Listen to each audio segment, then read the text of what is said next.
卫衣袖子太长了怎么办？今天教你2招，不裁不剪，简单2针完美改短，表面无痕缝法，无保留全分享。大家好，欢迎来到美食采味，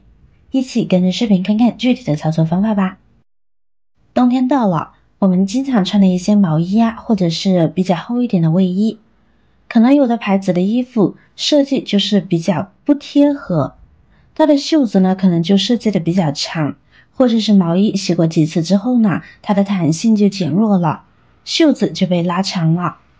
如果穿起来袖子太长，不仅平常我们活动的时候也比较不方便，而且呢可能袖子会从外套的里面能露出来，看起来也非常的不好看。小孩子呢也不好活动。其实袖子长度很多时候呢也是可以改短的，特别是小孩子的衣服，买回来大了一点就不划算再退换了。今天给它改一改，刚刚合适。来年呢将袖子再放出来，也刚好合身，那多划算呀。所以啊，有些无痕缝纫的针法还真有必要学一学呢。首先呢，把袖子呢平铺起来，测量出到底长了多少，需要缩短多少，按需要缩短的长度画一条标记线。就比如我们这袖子需要改短3厘米，那么我们就做个标记，然后将其连成一条线。袖子的2面呢都是一样的方法来操作，先做标记点，再连标记线，这样改出来才匀称。接下来呢，我们取一根针线，注意第一针呢从里面下针，顺着这个边缝穿出来，然后第2针再平行的缝到刚刚的标记线，挑一针，从这里下针往前走1厘米的距离挑出来。第3针，接着在平行的缝打边缝的这边再挑一针，距离是一样的。第4针到标记线下针，再走1厘米。第5针又回到边缝线这里加针，就这样左右的重复操作，直到这一面结束。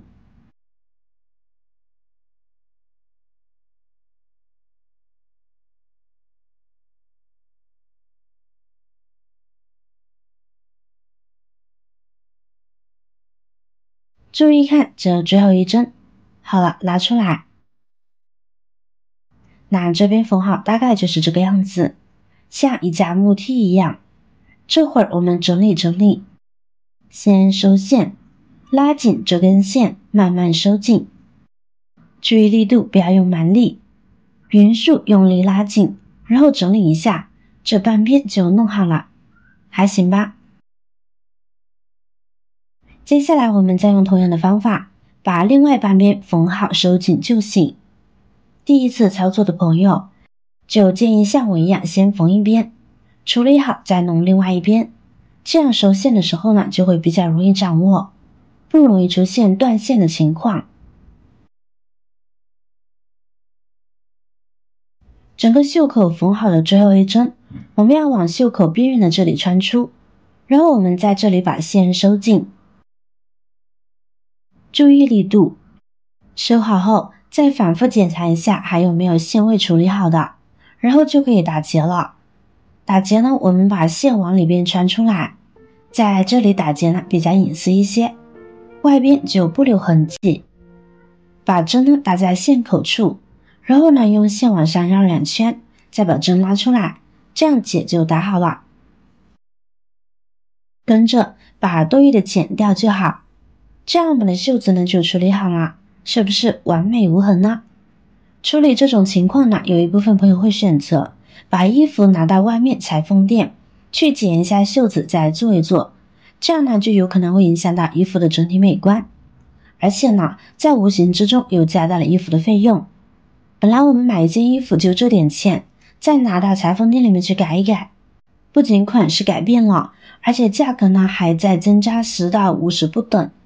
这样呢就感觉自己花了一笔冤枉钱。那学会这个方法，外边看不到，里边缝的可结实了，自己在家呢就能轻松解决，并不用拿到外面去做，而且呢不花1分钱，不留任何痕迹，穿起来也是很舒适的。那如果您还觉得这个方法稍微复杂，不是很会弄的话，没关系，我们还有一招，一起看看。我们先抓住衣服的一个袖口，然后我们把袖口呢抿起来，长了多少，这里就抿起来多少。那抿起来的这部分呢，就是长了的那一部分，整理好。接下来我们就要针缝一下。首先呢，我们先从第一针开始，从里面向外穿出。第二针我们就从第一针出现的位置这里再穿进去，然后我们向前挑大概1厘米左右，把针挑一半的时候呢停下，我们再扯过剩下的线，然后呢用这些线绕过一下这个针头，然后我们再把针拔出来，这样完整的一针就好了。接下来第3针依然是从第2针的出口处再穿回去，往前1厘米，针出到一半停下，绕线，再把针拉出来，再进行下一针，依然是从第3针的位置穿回去，往前出针，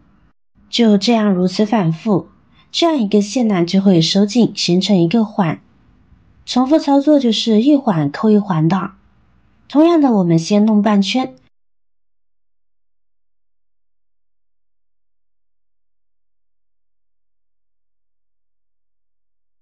这半圈结束后开始收线，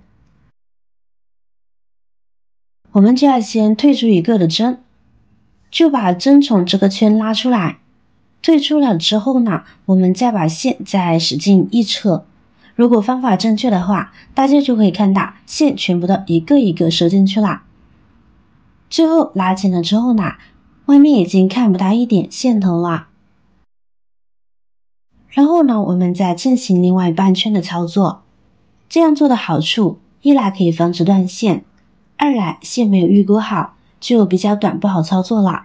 我们先收一遍再来弄，就会轻松很多了。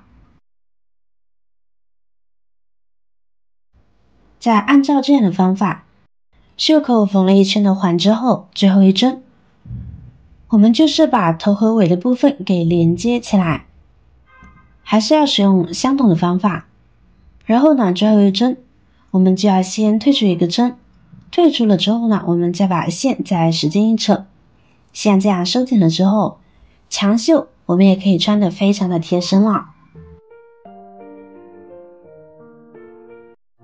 打结呢，我们穿到另外一面打个结就好了。